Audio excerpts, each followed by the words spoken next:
اعوذ باللہ من الشیطان الرجیم، بسم اللہ الرحمن الرحیم۔ السلام علیکم۔ آج ہم سورہ بقرہ کی آیت نمبر 31 سے ترجمہ اور تفسیر کا آغاز کرتے ہیں۔ بسم اللہ الرحمن الرحیم۔ وَعَلَّمَ آدَمَ الْأَسْمَاءَ كُلَّهَا ثُمَّ عَرَضَهُمْ عَلَى الْمَلَائِكَةِ فَقَالَ أَنبِئُونِي بِأَسْمَاءِ هَؤُلَاءِ إِن كُنتُمْ صَادِقِينَ۔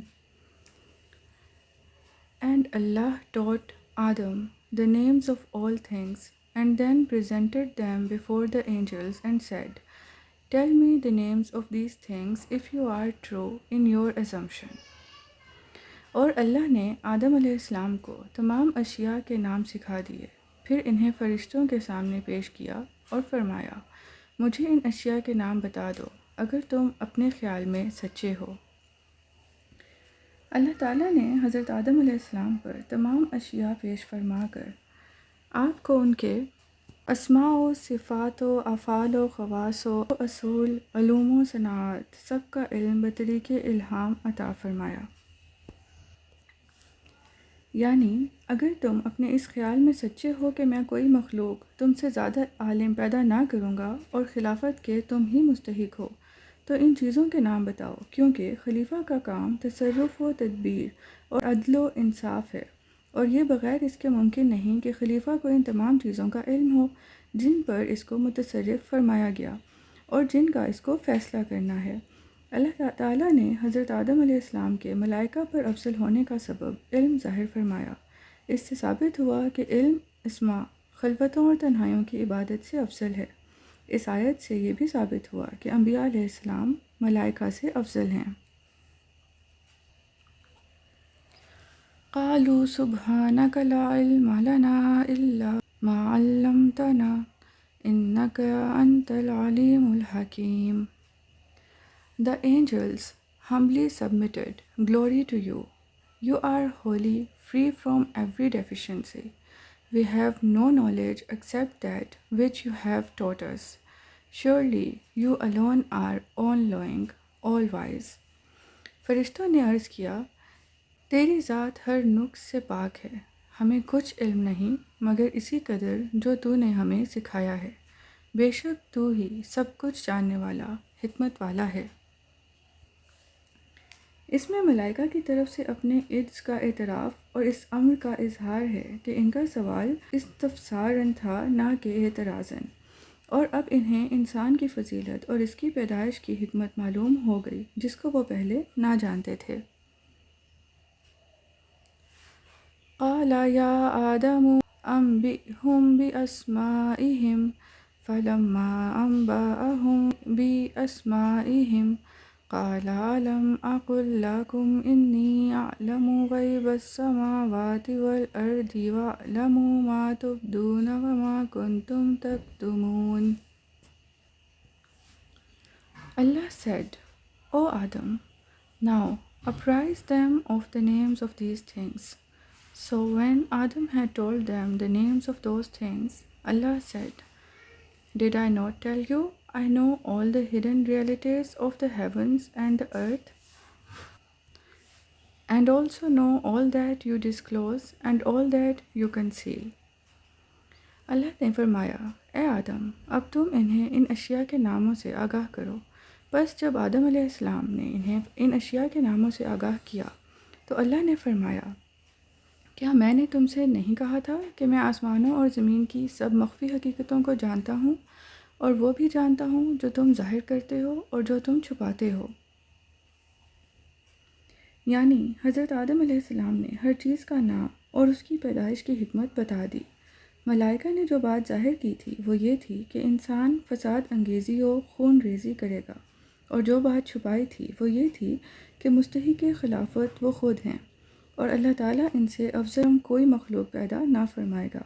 اس آیت سے انسان کی شرافت اور علم کی فضیلت ثابت ہوتی ہے، اور یہ بھی کہ اللہ تعالیٰ کی طرف تعلیم کی نسبت کرنا صحیح ہے اگرچہ اس کو معلم نہ کہا جائے گا، کیونکہ معلم پیشہ ور تعلیم دینے والے کو کہتے ہیں۔ اس سے یہ بھی معلوم ہوا کہ جملہ لغات اور کل زبانیں اللہ تعالیٰ کی طرف سے ہیں، یہ بھی ثابت ہوا کہ ملائکہ کے علوم و کمالات میں زیادتی ہوتی ہے۔ وَإِذْ قُلْنَا لِلْمَلَائِكَةِ اسْجُدُوا لِآدَمَ فَسَجَدُوا إِلَّا إِبْلِيسَ أَبَى وَاسْتَكْبَرَ وَكَانَ مِنَ الْكَافِرِينَ. And also recall when we commanded the angels, prostrate yourselves before Adam. Then they all prostrated themselves to Adam, except Iblis, Shaitan. He refused and showed arrogance, and consequently became one of the disbelievers. اور وہ وقت بھی یاد کریں جب ہم نے فرشتوں سے فرمایا کہ آدم علیہ السلام کو سجدہ کرو تو سب نے سجدہ کیا سوائے ابلیس کے۔ اس نے انکار کیا اور تکبر کیا اور نتیجتاً کافروں میں سے ہو گیا۔ اللہ تعالیٰ نے حضرت آدم علیہ السلام کو تمام موجودات کا نمونہ اور عالم و روحانی و جسمانی کا مجموعہ بنایا اور ملائکہ کے لیے حصول کمالات کا وسیلہ کیا، تو انہیں حکم فرمایا کہ حضرت آدم علیہ السلام کو سجدہ کریں، کیونکہ اس میں شکر گزاری اور حضرت آدم علیہ السلام کی فضیلت کے اعتراف اور اپنے مقولہ کی معذرت کی شان پائی جاتی ہے۔ بعض مفسرین کا قول ہے کہ اللہ تعالیٰ نے حضرت آدم علیہ السلام کو پیدا کرنے سے پہلے ہی ملائکہ کو سجدہ کا حکم دیا تھا۔ ان کی سند یہ آیت ہے، فَإِذَا سَوَيْتُهُ وَنَفَخْتُ فِيهِ مِن رُوحِي فَقَعُوا لَهُ سَاجِدِينَ۔ سجدہ کا حکم تمام ملائکہ کو دیا گیا تھا۔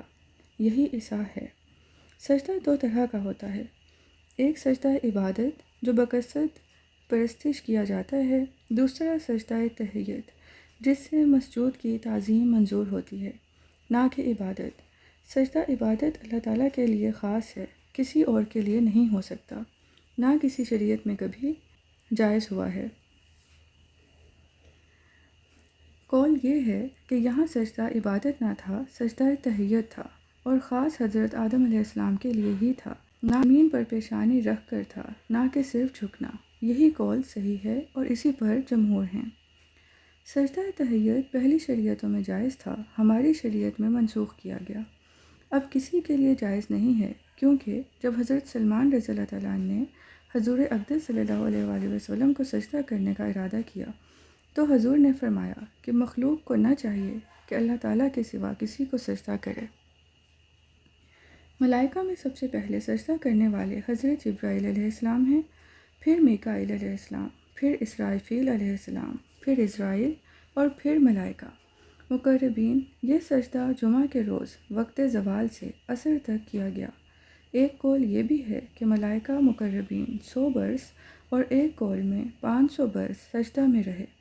شیطان نے سجدہ نہ کیا اور براہ تکبر یہ اعتقاد کرتا رہا کہ وہ حضرت آدم علیہ السلام سے افضل ہے، اس کے لیے سجدے کا حکم معاذ اللہ خلاف حکمت ہے۔ اس اعتقاد باطل سے وہ کافر ہو گیا۔ آیت میں دلالت ہے کہ حضرت آدم علیہ السلام فرشتوں سے افضل ہیں کہ ان سے انہیں سجدہ کرایا گیا۔ تکبر نہایت کبیح ہے، اس سے کبھی متکبر کی نوبت کفر تک پہنچ جاتی ہے۔ وَقُلْنَا يَا آدَمُ اسْكُنْ أَنْتَ وَزَوْجُكَ الْجَنَّةَ وَكُلَا مِنْهَا رَغَدًا حَيْثُ شِئْتُمَا وَلَا تَقْرَبَا هَٰذِهِ الشَّجَرَةَ فَتَكُونَا مِنَ الظَّالِمِينَ. And we ordained, O Adam, reside you and your wife in this paradise, and eat of it, both of you, whatever you like, and from wherever you will. But do not go near this tree, lest you should join the transgressors. اور ہم نے حکم دیا، اے آدم، تم اور تمہاری بیوی اس جنت میں رہائش رکھو، اور تم دونوں اس میں سے جو چاہو جہاں سے چاہو کھاؤ، مگر اس درخت کے قریب نہ جانا، ورنہ حد سے بڑھنے والوں میں شامل ہو جاؤ گے۔ اس سے گندم یا انگور وغیرہ مراد ہیں۔ ظلم کے معنی ہیں کسی شے کو بے محل وضع کرنا، یہ ممنوع ہے، اور انبیاء معصوم ہیں، ان سے گناہ سرزد نہیں ہوتا۔ یہاں ظلم خلاف اولا کے معنی میں ہے۔ انبیاء علیہ السلام کو ظالم کہنا اہانت و کفر ہے، جو کہے وہ کافر ہو جائے۔ اللہ تعالیٰ مالک و مولا ہے، جو چاہے فرمائے، اس میں ان کی عزت ہے۔ دوسرے کی کیا مجال کے خلاف ادب کلمہ زبان پر لائے اور خطاب حضرت حق کو اپنی جرت کے لیے سند بنائے۔ ہمیں تعظیم و توقیر اور ادب و اطاعت کا حکم فرمایا، ہم پر یہی لازم ہے۔ صدق اللہ العظیم۔ جزاک اللہ۔